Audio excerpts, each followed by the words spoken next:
Salut les gars, j'espère que vous allez bien et que vous préparez très bien cette CAN Coupe d'Afrique des Nations qui commence dans quelques jours en Côte d'Ivoire.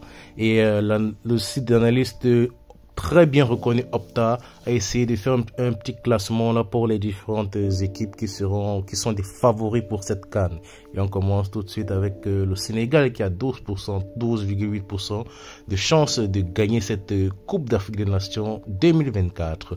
Et avec raison parce que ce sont les détenants du titre, justement parce qu'ils ont gagné la dernière Coupe d'Afrique des Nations au Cameroun.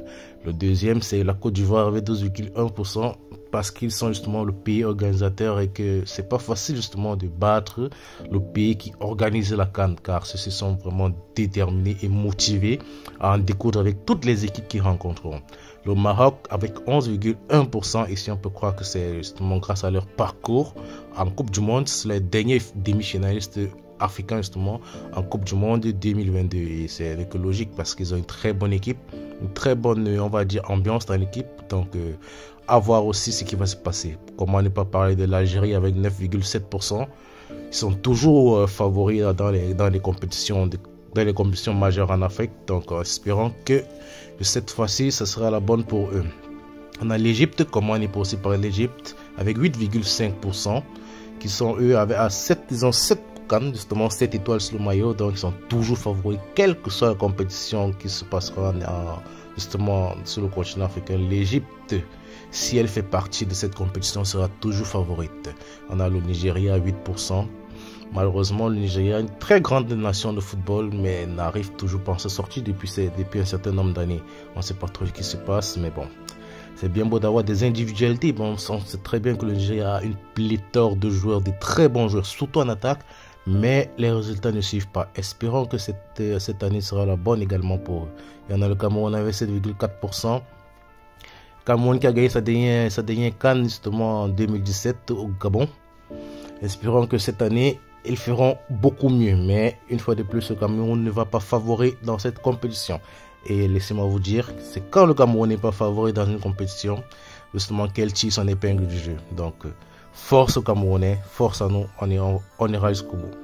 On a la Tunisie avec 6,3%, le Ghana, les Black Stars du Ghana, qui aussi commencent un peu à décevoir, malgré qu'ils sont une très bonne équipe, une très bonne nation de football, mais déçoivent de plus en plus. Dans le Mali, à 3,7%, très bonne équipe du Mali également avec Naby Keïta. Ah non, excusez-moi, Naby Keïta c'est plutôt la Guinée. Justement le Mali également 3,7%.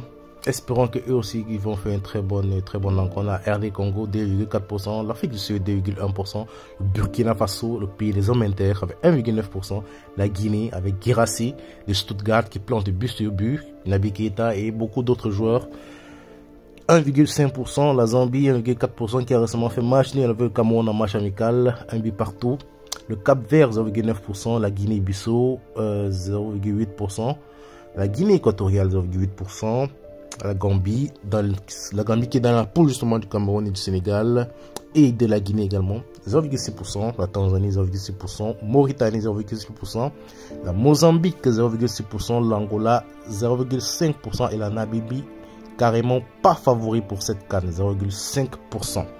Donc bonne chance à toutes les équipes qui vont participer à cette CAN et que le meilleur gagne.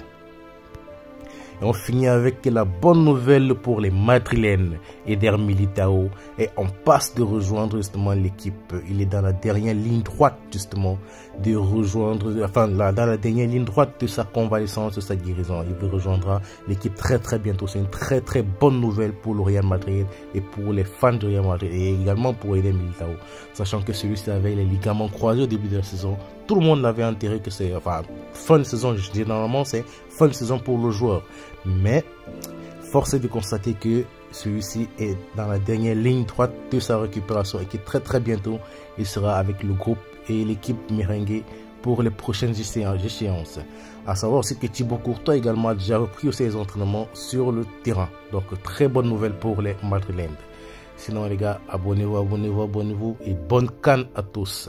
Ciao.